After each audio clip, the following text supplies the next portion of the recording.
Please welcome our next speaker, Leslie Smith.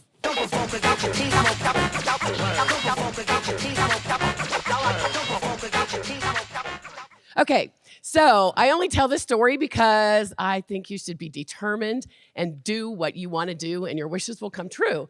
I interviewed 6 times to be a local president because I was young and I didn't know anything, and they didn't want me. So I had to go to another association to be president.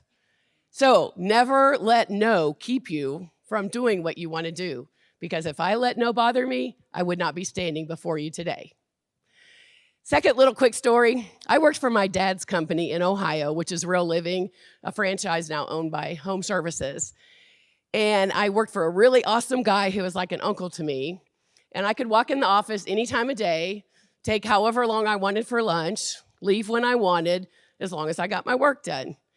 And what I found was, if you walked into my dad's corporate office at 7:30 in the morning, every seat was filled. At lunch, they might go to lunch, they might eat at their desk. If you were there at 7 at night, they still were all there too. And I thought, dang, these people just work all the time. Then I moved to Texas and worked for a company where you clocked in at 8:30 and you clocked out at 5:30. And at 5:29, every single day, every woman's purse was on her shoulder waiting for the bell to ring. So I'm just telling you, you get a lot more work from people when you empower them to do their job, to work smarter. Not more hours necessarily. Sometimes it's what they want to do because they love their job. But when you have to clock in and out for appointments and anything else, it makes people, they don't feel empowered. They feel like they're, on your time clock.